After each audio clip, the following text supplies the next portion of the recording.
Hello, Steve May here with Challenge3 Blank Slate.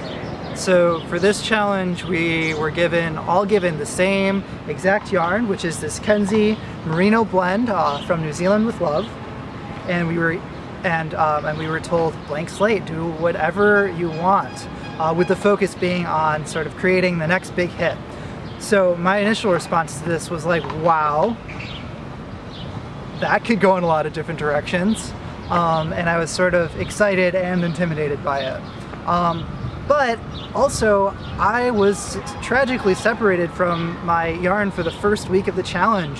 I was away traveling in the Midwest, visiting my folks in Chicago and my partner Kylie's folks at their kind of family mid-century modern dream home in Wisconsin. It ended up being great because instead of working with the yarn, I got to really be inspired by all this sort of Danish modern furniture and all this really cool design stuff that just filled my head.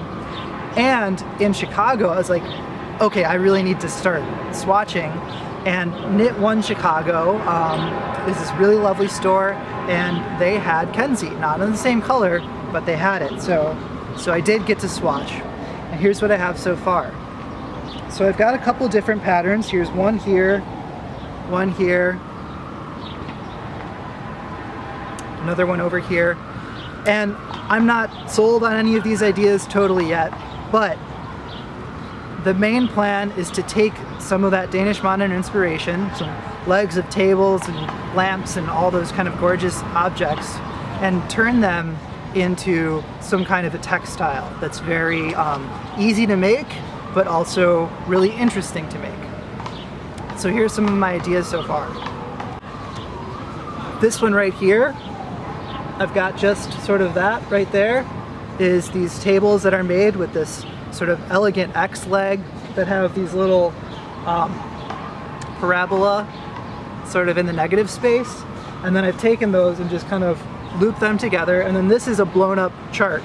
And when I repeat this, it'll end up looking something like that. So that's one idea. Another one I had was based off of this sort of fencing I saw that had these kind of little X shapes, and then another one, and then I took those, and actually this somehow transformed into this. And then when I knitted this up, which was the pattern that I showed earlier in my swatch, it started to look a little bit like a regular cable. So I don't know if I want to go to that direction or not, but it's an option that I have. But anyways, now I'm back in Brooklyn. I'm reunited with my Kenzie, with my yarn, and I'm actually going to cast on for real tomorrow. So until we find out what this big surprise is, because we got a surprise mystery envelope in the mail this week, that's what I've got in store, and that's what I'm going to be working with. So I'll see you in a couple of weeks. Happy knitting.